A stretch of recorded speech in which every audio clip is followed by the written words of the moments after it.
Most people look at a box this small and assume it's just for basic web browsing or maybe checking emails. But this little machine actually has a bit of a temper. It is running an AMD Ryzen 4300U, and honestly, it punches way above its weight class. While a lot of these compact PCs struggle to get out of their own way, this one feels snappy. Opening up a dozen browser tabs or juggling a few Office apps doesn't make it stutter, which is a nice change of pace from those entry-level chips that seem to choke on anything more than a single spreadsheet. What really catches the eye is the port selection. It is almost overkill for a device this size.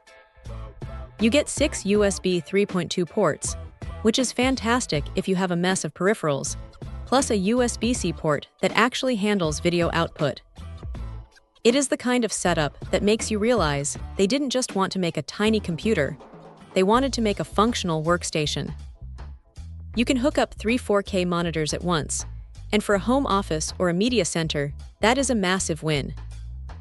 It stays pretty quiet too, thanks to that fan design that pushes air through the chassis, though if you really push it hard, you will hear a faint hum. It is not distracting, but it is definitely there. Now the build quality is decent. It has this NCVM finish that gives it a bit of a premium look, though it is a fingerprint magnet if you handle it too much.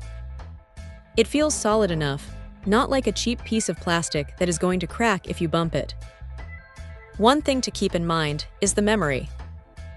It comes with 16 GB, which is plenty for most, but the fact that you can bump that up to 64 GB is a nice bit of future-proofing.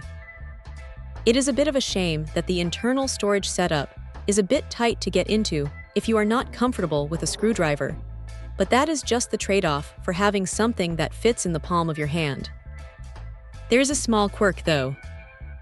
The manufacturer suggests reaching out to them before messing with drivers or network settings, which feels a little bit like they are trying to keep the software environment very specific to avoid headaches. It is a bit of a weird extra step, but once it is up and running, it stays stable.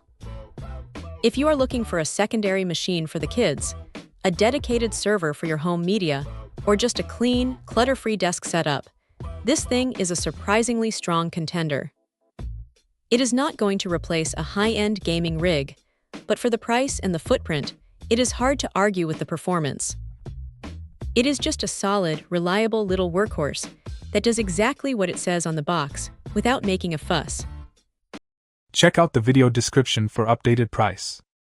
And thank you for watching this video.